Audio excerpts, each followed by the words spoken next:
د دې ترڅنګ د موږ هڅه او کوښښ دا ده چې په نوي سیستمونو باندې کار وکړو. موږ څنګه کولی سو چې وخت ښه مدیریت کړو، څنګه کولی سو چې منابع ښه مدیریت کړو، څنګه کولی سو چې له خپلو منابعو څخه په اسانه او ارزانه ډول استفاده وکړی سو. موږ په سیستم سازي باندې د دې لپاره کار شروع کړو چې تشکیلاتو کې هم تغیرات راوستل. د برېښنا شرکت په نوي تشکیل کې چې اوس را منظور شوی ده، په دې کې موږ د تحقیق او انکشاف یا ریاست نوی په نظر کې نیولی چې په دې برخه کې به هغه متخصصین له موږ سره کار کوي چې حد اقل د ماستري تر کچې پورې زده کړې ولري.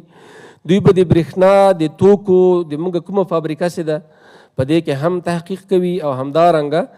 تجارتي اړخ، مالي اړخ او تخنیکي اړخونو باندې به تحقیقات کوي چې موږ څنګه کولی سو چې خپلو اهدافو ته له اسانه او ارزانه لارو څخه ورسیږو او په دغه برخه کې د نړۍ په کچه کوم پرمختګونه سوي دي، کومې لارې اختیار سوي دي او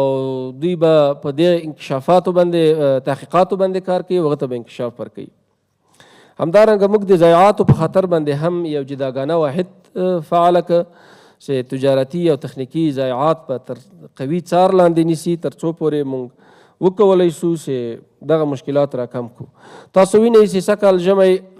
په پیل کې څه مشکلات موږ درلودل، خو بیا هم لله الحمد موږ صنعتي فابریکو ته 14 ساعته برق ورکړی. اوس هم موږ صنعتي فابریکو ته په دې ژمي کې 14 ساعته برق ورکوو.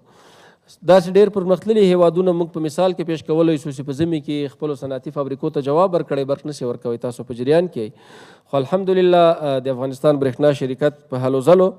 موږ وکولی شو چې خپلو محترمو صنعتکارانو ته کافي برق په ژمي کې ورسو او کومې ستونزې چې موجودې دي په دې برخه کې هغو ته هم د حل لارې چارې ولټوو.